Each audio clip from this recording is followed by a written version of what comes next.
rakan-rakan saya mungkin yang daripada petang tadi lagi dah pun browse di Facebook ikim.fm. Alhamdulillah mungkin anda dah pun sama-sama dapat saksikan perkongsian kita pada malam ini, insyaAllah dengan tetamu yang cukup istimewa kami bawakan di studio IKIM FM. Saya bawakan pada waktu ini, saya nak perkenalkan kepada anda Syekh Muhammad Imran Anggulia Al-Hafiz dari Singapura. Ini warga Singapura. Assalamualaikum Syekh. Waalaikumsalam warahmatullahi wabarakatuh. Sihat? Alhamdulillah. Alhamdulillah. Terima kasih satunya sebab memenuhi undangan IKIM FM untuk kita berkongsi bersama-sama dengan anak-anak muda pada hari ini, pada malam ini, berkenaan dengan tajuknya dekatkan diri kepada Allah di usia muda. Saya bawakan seorang yang juga berusia muda dan insyaAllah untuk sama-sama berkongsi bersama-sama dengan kita pada malam ini 28. Benar? 27 okey. Dan alhamdulillah untuk sama-sama berkongsi dengan anda rakan-rakan pendengar setia IKIM FM. Tajuknya sekali lagi, dekatkan diri kepada Allah di usia muda. Boleh tanyakan dengan Syekh sendiri apa peranan yang perlu dimainkan oleh anak-anak muda hari ini, bagaimana untuk kita mendekatkan diri kepada Allah Subhanahu Wa Taala. Dan juga anda boleh kongsikan apa saja soalan anda di beberapa platform laman sosial kami, di Facebook ikim.fm, di Twitter boleh hashtag kami IKIM FM, dan juga di Instagram saya Faiz Haji Osman. Kejap lagi saya bacakan komen dan juga persoalan daripada anda. Dan Syekh Imran sendiri pernah belajar di Darul Mustafa di Tarim pada tahun 2009 hingga 2015, dan selesai alhamdulillah menghafaz kitab Riyadhus Salihin yang mengandungi dan 2000 hadis juga alhamdulillah. Boleh kongsikan nanti bersama-sama dengan ibu ayah terutamanya. Boleh tanya dengan Syekh sendiri bagaimana mungkin anak-anak anda waktu ni mungkin masih lagi kecil, nak berkongsi, nak bertanyakan sendiri kepada Syekh bagaimana untuk kita bawa dan dorong anak-anak muda hari ini ke arah kebaikan, dan supaya mereka dapat dekatkan diri kepada Allah Subhanahu Wa Taala. Muqaddimah kita nak bersama-sama dengan Syekh Imran pada malam ini. Kepada rakan-rakan pendengar, mungkin Syekh Imran ada sedikit yang nak diperkatakan di awal ini untuk tajuk kita mendekatkan diri kepada Allah di usia muda. Silakan.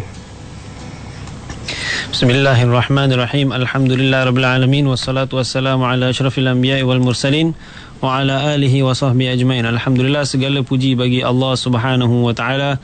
Salawat dan salam ke atas Rasulullah sallallahu alaihi wasallam. Antara nikmat yang terbesar Allah Subhanahu wa taala memberi kita dalam hidup kita selepas kita mendapat Islam dan iman adalah Allah Subhanahu wa taala memberi kita lagi taufik dan hidayah mengenal Allah dan Rasulullah sallallahu alaihi wasallam, ataupun kita lebih dapat mendekatkan diri kepada Allah Subhanahu wa taala dan Rasulullah sallallahu alaihi wasallam. Dan satu perkara yang mana Allah Subhanahu wa taala telah memberi semua orang, ataupun khususnya mereka yang masih hidup sekarang yang telah dewasa, ataupun mereka yang akan bersambung hidup mereka sehingga mereka membesar, adalah waktu muda. Waktu muda ni, kalau kita tanya siapa-siapa waktu muda, mereka akan katakan golden age. Kita tanya kita my parents, apa tu waktu muda? Golden age, yakni usia utama di dalam hidup kita. Kalau contohnya, apa yang kita nak jadi pada waktu hadapan, masa depan nanti, sama ada kita umur 30 atau 40 ataupun 50, ia bergantung dengan apa yang kita lakukan pada waktu sekarang. Kalau kita menuju hidup kita pada waktu sekarang kepada Allah Subhanahu wa taala, kepada Rasulullah sallallahu alaihi wasallam, maka itu yang akan kita dapat pada umur 30, 40, 50, 60. Dalam masa yang sama, kita tidak nafikan bahawasanya orang yang tak mula pada waktu muda tidak boleh dekatkan diri kepada Allah. Tidak, kita tidak nafikan. Betul. Tetapi selalu yang menjadi adalah apabila seseorang itu banyak meletakkan effort ataupun kesungguhan untuk mendekatkan diri kepada Allah dan Rasulullah sallallahu alaihi wasallam sewaktu muda, maka dia akan dapat teruskan dekat diri dia kepada Allah Subhanahu Wa Taala dengan cara yang lebih hebat pada usia lanjut. Reflectnya tu daripada muda membawa kepada usia mereka ketika dewasa nanti kan.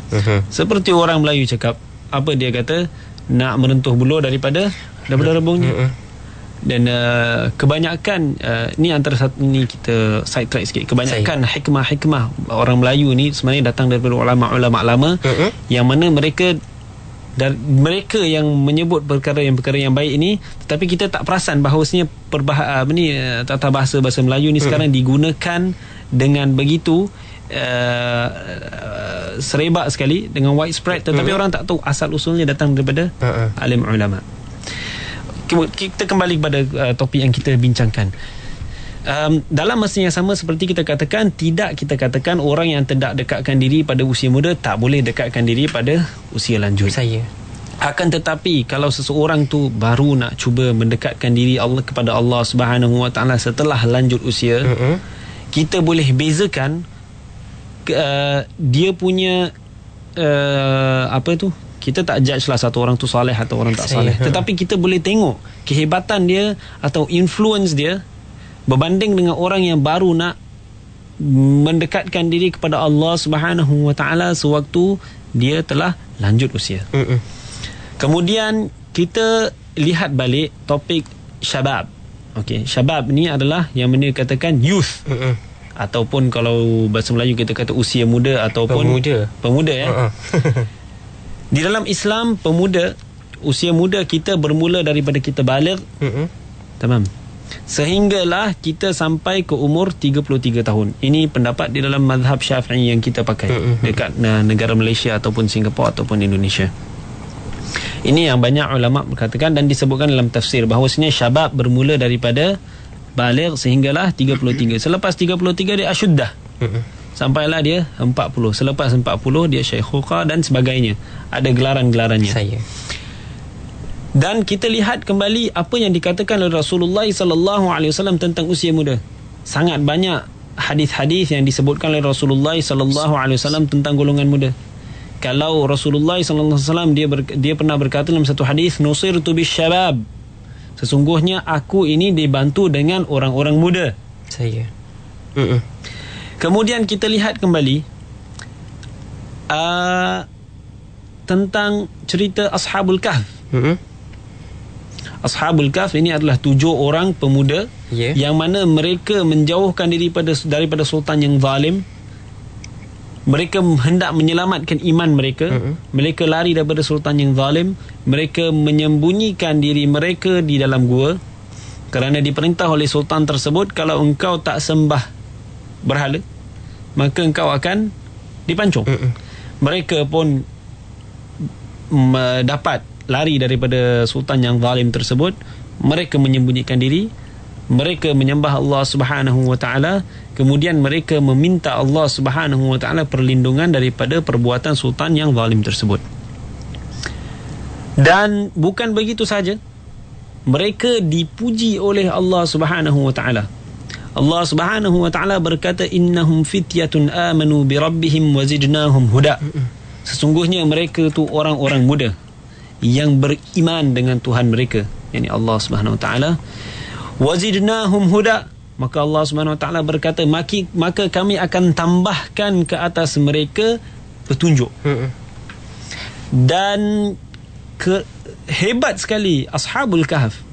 Mereka mendekatkan diri kepada Allah Subhanahu Wa Taala sewaktu muda, sehingga kan Allah Subhanahu Wa Taala menjadikan anjing yang mengikut orang-orang yang beriman kepada Allah Subhanahu Wa Taala. Anjing tersebut pun digolong sebagai ahli syurga. Dan cerita pasal Ashabul Kahf ni bukan kita saja yang tahu, orang Yahudi pun tahu.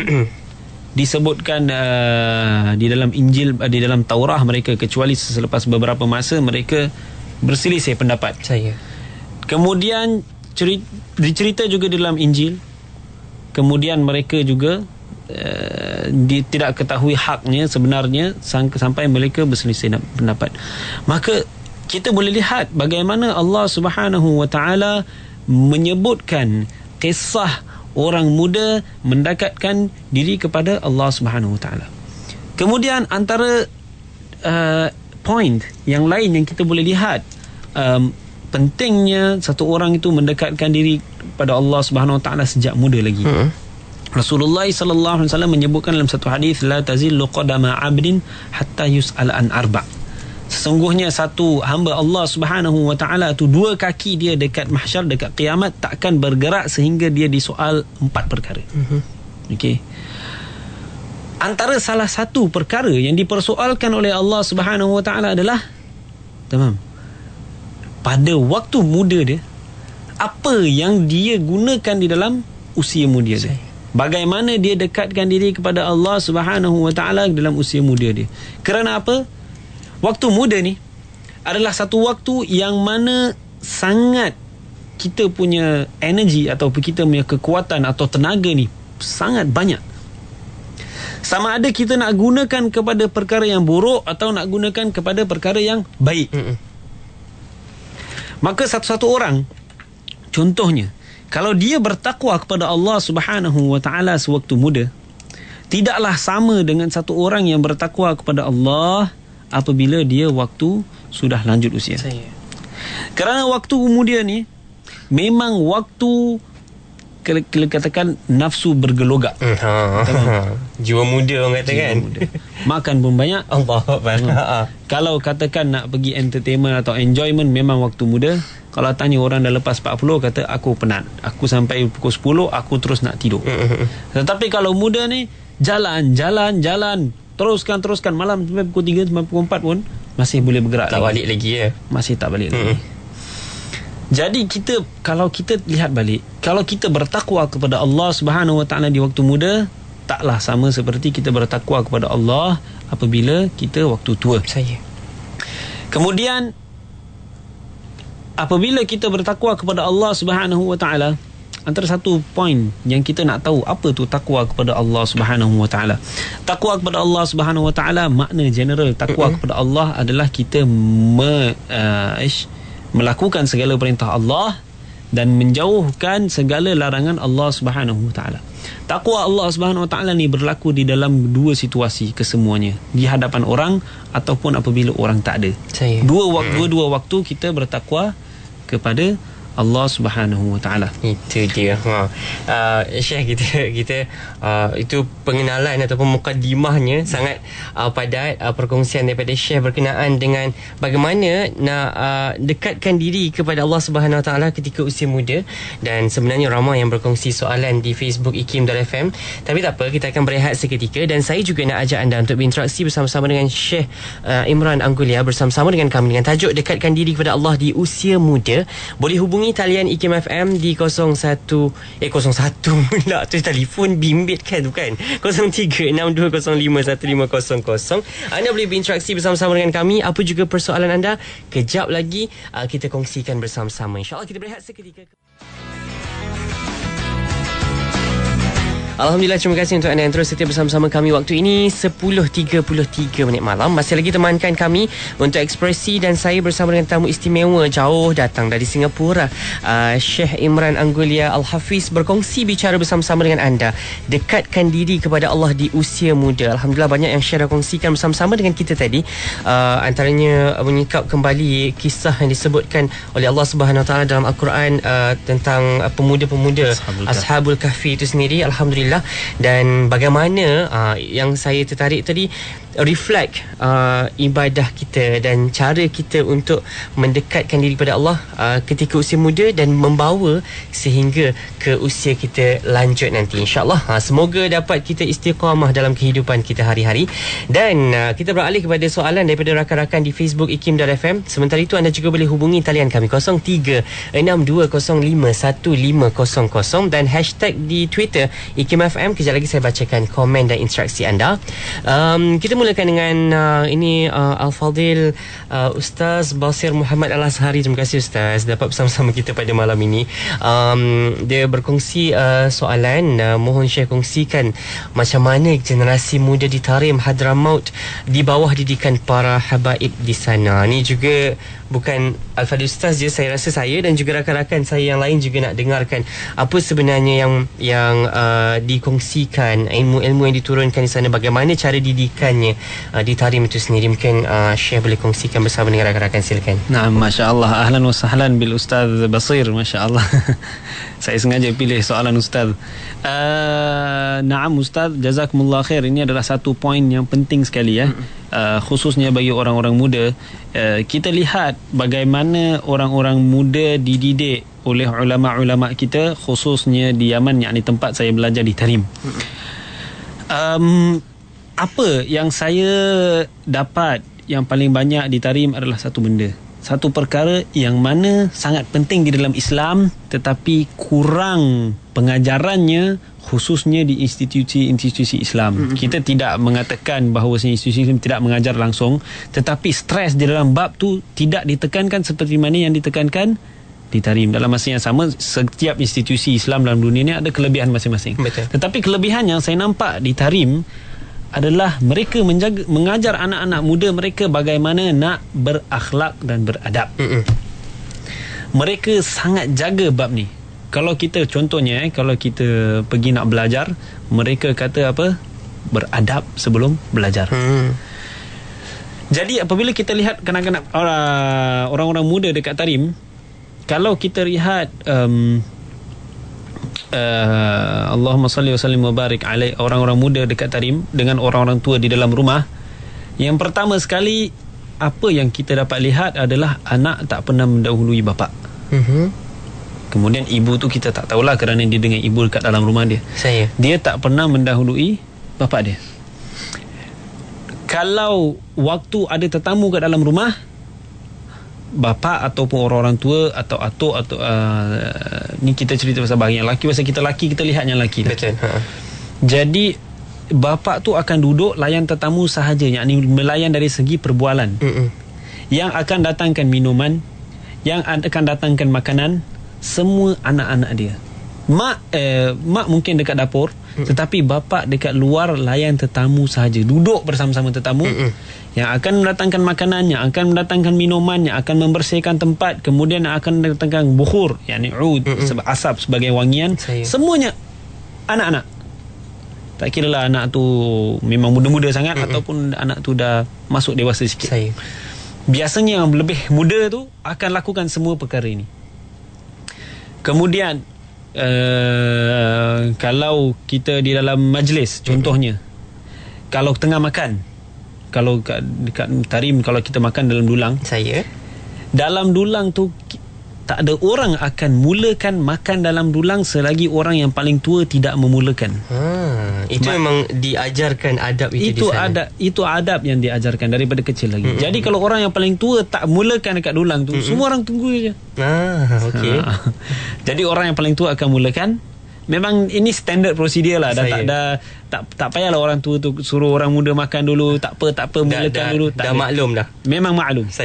Jadi mereka akan terus orang tua akan mulakan, kemudian orang muda baru mulakan selepas itu. Kemudian kalau kita cerita pasal hormat, masya-Allah, habaib-habaib yang tertua diberikan kehormatan dan yang sangat besar. Kalau kita kan ulama-ulama kat sana, ada ulama-ulama yang memang lanjut usia mereka, contohnya 70-80 tahun. Kemudian ada ulama-ulama yang 40-50 tahun. Okey. Contoh yang paling besar saya pernah lihat adalah guru saya sendiri, Al-Habib Umar bin Hafidh. Tidak pernah beliau membelakangkan orang tua. Kalau ada orang tua di dalam majlis beliau kedepankan. Kalau dia dengan abang dia, Habib Ali Al-Masyhur, tak pernah dia berjalan depan abang dia langsung. Tak kira sama ada dalam kereta ataupun kadang-kadang dia dua kereta abang dia atau kereta dia. Maka dia akan berjalan di belakang kereta abang dia. Kalau berjalan kaki, dia pasti akan ada belakang abang dia. Kalau dalam satu kereta, pasti yang duduk depan adalah abang dia. tak ada satu cara pun kita pernah lihat bahawasanya Habib Umar ini dan juga Habib yang lain lah. Habib Umar ni sebagai contoh je, saya belajar dengan dia, saya lihat di hari-hari. Saya percaya Habib, dan kita nampak juga contohnya Habib Kazim dan selain-lainnya. Mereka tak pernah mengurangkan darajat orang tua. Selalu mereka hormat orang yang paling tua. Kalau contohnya ziarah hari raya dekat Tarim, akan ada satu macam contohnya satu hari tu dia iklankan bahawa hari ni kita akan ziarah Habib ni. Jadi semua orang di dalam Tarim mereka akan ziarah Habib tersebut pada satu hari tu. Maka biasanya dimulakan dengan yang paling tua. Jadi kehidupan orang dekat sana dari kecil ditarbiyahkan agar bagaimana kita nak menghormati orang tua.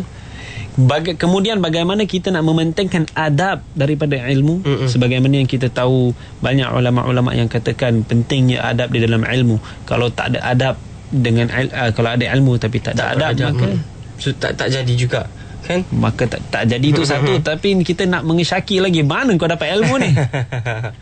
Mana kau belajar ni? Engkau dapat ilmu tinggi besar-besar ni, mana kau dapat ni? Kau tak ada adab pun. Itu hal dia. Kemudian anak-anak muda dekat Tarim, Masya Allah, Tabarakallah, dimulakan. Kalau dekat sana orang yang menghafal Quran, jangan cakap lah, memang banyak sangat orang yang hafal Quran. Banyak sangat. Kalau mufti tu, kalau kita katakan kat sini Masya Allah, mungkin kat Malaysia atau kat Singapura, orang yang mufti ni satu position. Tetapi kat sana kita yang dipakai adalah siapa-siapa yang belajar selesai satu kitab, contohnya Minhajut Talibin, dia dikira sebagai graduated mufti. Walaupun dia bukan di dalam lajnah mufti yang rasmi. Okey, dia graduated mufti. Kalau nak kita graduated mufti kat sana, kita sembahyang Masya Allah kiri kanan graduate mufti. Ini siap graduate mufti. Ini kawan aku graduate mufti. Ratus-ratus sebab menghafal dan menghabiskan satu kitab. Jadi mereka memang mementingkan sangat pada waktu muda tu, banyak mementingkan ilmu, belajar. Kalau keluar dakwah, mereka akan ikut orang-orang tua atau banyak pergi ke tempat-tempat yang orang badui, tempat-tempat kampung yang dakwah tak sampai. Jadi kebanyakan mereka belajar dakwah bermula daripada cara yang susah. Pasal apa? Kalau kita belajar cara dakwah, cara yang susah, kita senang nak berkomunikasi dengan orang yang susah, dan orang yang senang lebih senang. Betul. Tetapi kalau setakat belajar dakwah dengan orang yang senang, bila jumpa dengan orang susah, jadi masalah. Betul. Jadi lepas tu pula, dia salah satu orang tu, dia boleh tarbiyah akhlak dia, ataupun dia boleh sampai satu level kesabaran yang tinggi sewaktu dia muda. Waktu orang dah tua, kita tengok Masya Allah, yang ni akhlak pergerakan mereka dah lain sikit. Kadang-kadang kita bukan merendahkan diri mereka, tak ada, tapi nanti ini biasa semua orang. Kita pun satu hari jadi macam gitu juga. Dah tua, kita punya level of patience mungkin turun sikit lah. Saya tak tahulah, saya belum tua. Tapi ini yang mengikut apa yang kita pengalaman kita lihat. Kita tak blame diorang, tak ada, pasal ini tabiat Allah SWT dah jadikan.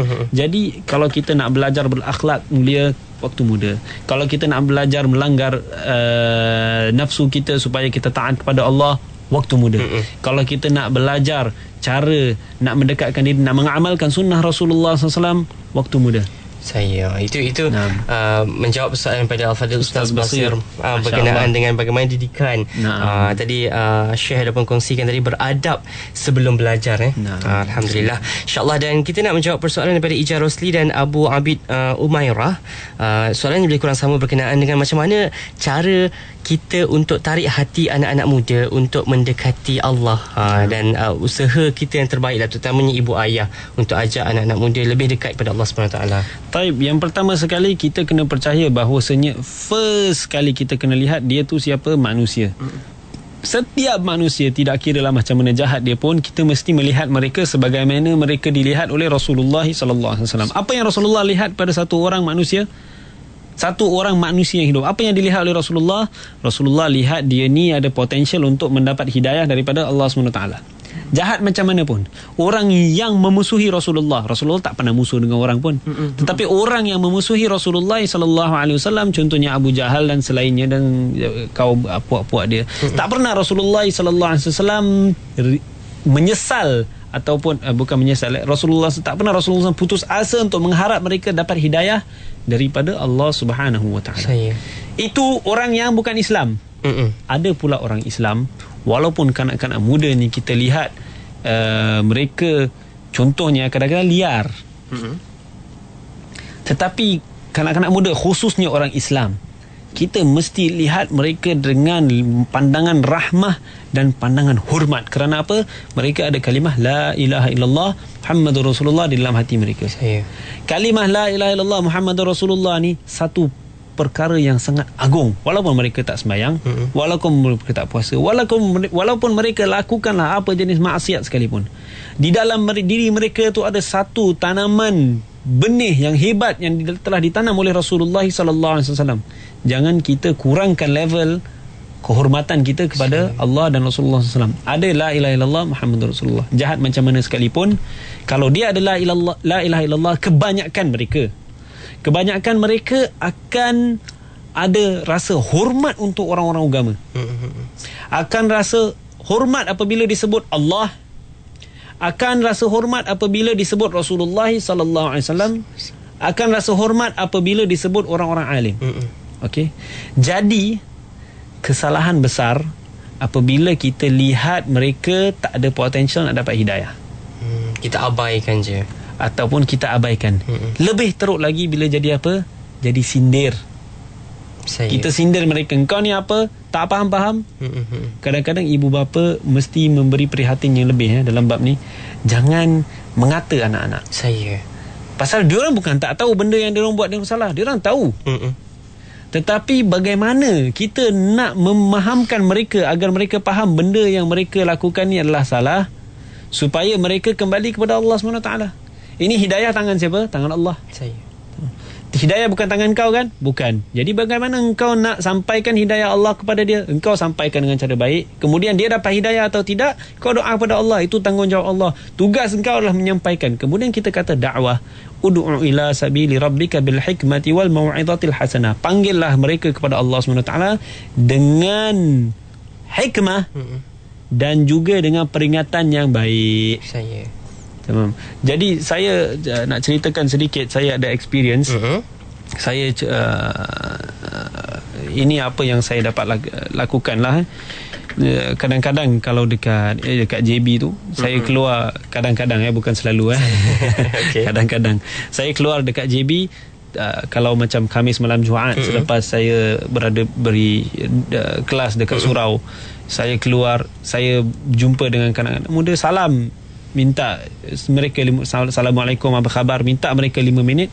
Kemudian kita sebutkan tentang Allah dan Rasulullah, kepentingan solat, bahayanya mengeluarkan perkataan-perkataan kesat, pentingnya kita cuba mendekatkan diri kepada Allah, bagaimana pengorbanan Rasulullah. Ikutlah, kalau ada orang mungkin kebanyakan mereka, subhanallah, belum apa-apa kita ingat kadang-kadang perkataan yang kita sebutkan tu adalah perkataan biasa je dengan kawan-kawan kita, tapi dengan orang-orang tu dia rasa sangat berharga. Dia kata, baguslah kau buat macam ini, teruskanlah, jangan berhenti, baguslah. Tetapi macam mana saya solat tu susah lah, tapi macam mana saya hidup macam ini memang mencabar. Terus diorang buka diorang punya live, tiba-tiba aja, tak kenal pun kan. Tapi pasal apa? Mereka sedar bahawasanya diri mereka tu ada kesalahan. Kalau ada laki perempuan pula, kadang-kadang saya pergi, ada 2 laki dengan 2 perempuan. Bila saya pergi kepada laki-laki, Assalamualaikum, perempuan terus jauhkan diri, tak pakai tudung pun, pakai baju ketat-ketat. Tetapi mereka tahu diri mereka tu salah. Mereka hormat agama. Jadi kita, kalau contohnya kita katakan kita ni ada agama sikit, jangan kita rosakkan respect mereka kepada orang-orang agama. Selagi mana mereka menghormati ulama-ulama ataupun orang beragama, ataupun orang yang contohnya mereka lihat mereka sebagai apa-apalah yang mereka kadang-kadang sebut nama haji je mereka dah hormat, belum apa-apa lagi. Jadi hormat agama dalam diri mereka itu ada. Jadi bagaimana kita nak besarkan, tumbuhkan, jangan kita matikan. Itu adalah kemudian ni cerita topik pasal dakwah. Memang panjang lebar cerita dia. Jadi memang panjanglah discussion dia. Tetapi ini antara benda-benda yang kita kena look into, yakni kita kena memberi perhatian kepada perkara tersebut. Itu dia. Alhamdulillah, terima kasih Syekh untuk perkongsian menjawab persoalan rakan kita. Dan ada satu lagi soalan yang saya tertarik sebenarnya. Fuzah Mahfuzah kata dia, macam mana nak istiqamah untuk kita lakukan kebaikan dari usia muda sampailah akhir hayat kita. Sedangkan kadang-kadang ada macam-macam gangguan. Nak buat benda baik ni macam-macam cabaran, Syekh. Mungkin katanya bermain-main kat fikiran tu, alah muda lagi, banyak lagi masa. Macam mana ni nak menepis godaan-godaan sebegini? First sekali kita kata apa? فَإِذَا جَاءَ أَجَلُهُمْ لَا يَسْتَأْخِرُونَ سَاعَةً وَلَا يَسْتَقْدِمُونَ. Apabila datang ajal, tak lambat seminit, tak datang cepat seminit. Kemudian kita lihat kawan-kawan kita. Ada tak kawan-kawan kita yang umur muda kita belum meninggal? Banyak. Betul. Jadi ada masa ke tak ada? Itu satu benda. Itu bukan alasan sebenarnya kan? Itu satu benda. Lagi satu, cara paling baik kita nak mendekatkan diri kepada Allah SWT, istiqamah untuk orang muda ataupun orang tua, kita ada beberapa perkara kita nak lakukan. Yang paling efektif adalah ya ayyuhallazina amanu taqullaha wa kunu ma'as sadiqin. Allah SWT berkata, wahai orang-orang yang beriman, takutlah kamu kepada Allah dan bersama-samalah kamu dengan orang-orang yang as-sadiqin, benar-benar mendekatkan diri kepada Allah. Jadi kita kalau nak mendekatkan diri kepada Allah, kita lihatlah orang yang muda yang mendekatkan diri kepada Allah, kita dekatkan diri kepada dia. Kalau dia tu kawan, kita rapat kawan dengan dia. Kalau dia tu guru, kita ikut dia, belajar dengan dia, ikut cara hidup dia. Kalau akhlak dia, kita belajar akhlak dia. Tapi dalam masa yang sama, kita tak katakanlah semua orang tu perfect. Yang perfect tu hanyalah Rasulullah SAW dan segala para nabi. Akan tetapi para salihin, para sadiqin, mereka dekat kepada perfect. Mereka lebih mengetahui tentang apa yang boleh menjadikan mereka perfect. Dalam masa yang sama, kalau mereka silap, mereka tahu mereka silap. Tetapi kesilapan daripada mereka tu jarang berlaku. Kalau ada, mereka akan cepat-cepat membetulkan. Jadi kita yang paling penting sekali, benda yang paling baik adalah mendekatkan diri kepada mereka-mereka yang selalu mendekatkan diri kepada Allah Subhanahu Wa Taala. Kemudian perkara yang lain, membaca Al-Quran, mengetahui isi kandung Al-Quran, mendengar hadis-hadis Rasulullah SAW, mendengar peringatan lebih-lebih lagi. Kalau dengar hadis Rasulullah, jangan kita dengar aku dah pernah dengar hadis ni. Kita dengar kerana apa? Orang yang mengatakan aku dah dengar hadis ni, yang ni dia katakan dia dah tahu. Sedangkan hadis atau ayat Quran ni banyak makna-makna dia. Jadi kalau kita tutup pintu untuk kita nak faham lebih lagi ayat tersebut ataupun hadis tersebut, maka kita takkan faham. Tapi kalau kita sentiasa buka untuk memahami lagi ayat-ayat Quran ataupun hadis-hadis Rasulullah SAW, setiap kali kita dengar kita rasa kita tidak tahu, maka banyak lagi makna-makna yang baru akan terkeluar daripada firman Allah Subhanahu Wa Taala dan sabda-sabda Rasulullah sallallahu alaihi wasallam. Kemudian satu perkara, kita nak memberi bisyarah, yakni berita gembira bagi mereka-mereka yang mendekatkan diri kepada Allah Subhanahu Wa Taala sewaktu usia muda. Dalam hadis Rasulullah sallallahu alaihi wasallam menyebutkan sab'atun yudhilluhumullahu fi dhillihi yauma la dhilla illa dhilluh. 7 golongan yang mana Allah Subhanahu Wa Taala memberi perlindungan di bawah perlindungan dia, yang mana tidak ada perlindungan melainkan perlindungan Allah Subhanahu Wa Taala. 7 golongan Rasulullah sebutkan dalam satu hadis. Kemudian antara satu mereka adalah rajulun syabun nasha'a fi ibadatillahi azza wa jal, satu orang muda yang mereka sibuk dengan beribadah kepada Allah Subhanahu Wa Taala. Dan lagi satu yang mana Allah Subhanahu Wa Taala sayang adalah mereka-mereka yang rajulun dzakarallaha khalian fafadat ainah. Mereka ni satu orang yang mengingati Allah Subhanahu Wa Taala dalam bersendiri, kemudian mengalir 2 air mata dia.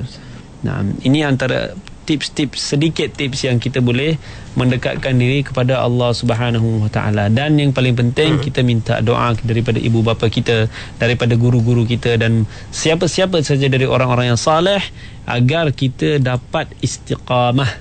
Istiqamah a'zamul karamah. Istiqamah ini adalah sebaik-baik karamah. Kadang-kadang kita cakap tentang awliya Allah, kekasih-kekasih Allah Subhanahu Wa Taala. Kita katakan mereka ada karamah, ada kelebihan, ada masya-Allah ini itu. Tetapi yang terbaik daripada karamah tersebut adalah apabila kita dapat berterusan mendekatkan diri kepada Allah Subhanahu Wa Taala, dan mesti lawan nafsu lah ini istiqamah. Memang kita susah nak ubah tabiat diri kita yang lepas, tetapi bila kita dah cuba ubah, lama-lama, contohnya solat 2 rakaat duha ataupun solat 3 rakaat witir. Susah aku nak lakukan solat 2 rakaat duha. Kita fikir balik 2 rakaat duha berapa minit? 2 minit je. Tak buat-buat juga. 3 rakaat witir berapa minit? 3 minit je. Tak buat-buat juga. Kenapa? Pasal dia bukan daripada tabiat diri kita. Jadi apa kita buat? Kita nak kena jadikan dia sebagai tabiat. Nak jadikan dia sebagai tabiat, mesti latih. Setahun, 2 tahun, sabar je melakukan. Kena ada usaha. Sampai dah 2-3 tahun, dah biasa lakukan solat duha, dah biasa lakukan solat witir, maka dia tak boleh lagi tinggal solatul duha dan solatul witir. Bahkan dia akan rasa kekurangan kalau ditinggalkan solat duha dan solat witir. Itu dia, alhamdulillah. Syukran Syekh atas perkongsian. Dan ada yang menghubungi kita saat ini. Saya nak ambil di penghujung ni satu je pemanggil sempat untuk kita raikan. 0362051500 bercakap di itu dia. 0362051500 untuk anda berinteraksi terus bersama-sama dengan kami. Tajuknya sekali lagi, dekatkan diri kepada Allah Subhanahu Wa Taala di usia muda. Kita bersama dengan siapa di talian waktu ini? Assalamualaikum. Assalamualaikum. Waalaikumsalam warahmatullahi. Ya, siapa di talian? Ni Aikim ke? Ya, Ikim FM. Siapa di talian ni? Okey, saya Fatimah daripada Johor. Ya, Puan Fatimah dari Johor. Nak tumpang tanya sikit. Pasal gini, kita selalu berselawat, okey? Berselawat, tapi kita tidak solat, kita tidak puasa. Bagaimana tu keadaan macam tu? Okey, terima kasih Puan Fatimah. Ya. Terima kasih ya. Sama. Assalamualaikum warahmatullahi. Waalaikumsalam warahmatullahi. Itu dia soalan daripada Puan Fatimah. Mungkin lari sikit daripada topik kita pada malam ini, tapi tak apa. Untuk anda, rakan-rakan saya, ramai pula yang call ya. Kejap, saya ambil satu lagi pemanggil saat ini. Assalamualaikum. Assalamualaikum. Assalamualaikum, siapa di talian? Assalamualaikum. Okey, dan mungkin kita nak menjawab soalan daripada Puan Fatimah dari Johor tadi. Syekh mungkin nak menjawab persoalan daripada Puan Fatimah berkenaan dengan berselawat dalam masa yang sama, masih lagi ada ibadah-ibadah lain yang tertinggal dan sebagainya. Macam mana Syekh? Satu perkara yang kita kena ingat, bahawasanya satu ibadah yang kita lakukan, ianya tidak akan merosakkan ibadah yang lain. Jadi kalau contohnya satu orang tu dia tak lakukan salat, dia tak lakukan puasa, tetapi dia berselawat, ingatlah bahawasanya setiap selawat yang kita lakukan kepada Rasulullah sallallahu alaihi wasallam akan dibalas oleh Allah Subhanahu Wa Taala paling kurang 10 kali. Kemudian ada hadis-hadis yang menyebut sehingga 70 kali. Jadi kalau kita memberi selawat kepada Rasulullah, pasti kalau kita katakan selawat akan diberi balik kepada kita, maka pasti ia akan memberi manfaat. InsyaAllah, walaupun satu orang tu kata aku susah salat, aku susah puasa, tetapi aku suka berselawat, lakukanlah selawat, lakukanlah apa yang kau boleh dulu. Sesungguhnya apa-apa jenis ibadah pun itu cahaya, nur. Jadi kalau dilakukan apa-apa ibadah, nur yang dia suka, akan dapat hidayah insyaAllah daripada Allah SWT agar dimudahkan untuk melakukan salat dan puasa. Ibadah-ibadah insyaAllah. InsyaAllah. Terima kasih Syekh untuk menjawab persoalan kita. Dan kita ambil pemanggil lagi. Assalamualaikum. Waalaikumsalam. Ya, siapa di talian? Halo. Hello. Ya, siapa di talian? Halo. Ya, siapa di talian? Keudara kita. Ni Pak Is ni ya? Ya, saya. Siapa di talian? Makcik Awal pada perbatasan nak cakap dengan Ustaz lah. Ya, Makcik Awal silakan. Ya. Assalamualaikum Ustaz. Waalaikumsalam warahmatullahi wabarakatuh. Inilah macam makcik awal lah katakan, macam remaja-remaja ni kan Ustaz kan. Ya, saya. Kalau kita didik dia daripada dia awal lagi, kita dah didik dia dengan agama lah, remaja-remaja ni kan. Ya, saya. Pandangan makcik awal lah. Pasal anak makcik awal, alhamdulillah lah. Pasal makcik awal orang Johor kan. Ya, saya. Orang Johor baru.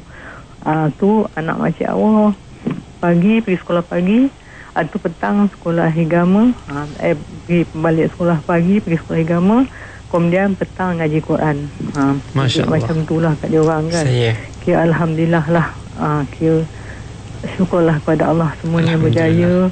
Buat agama pun semua Alhamdulillah. Alhamdulillah. Ustaz.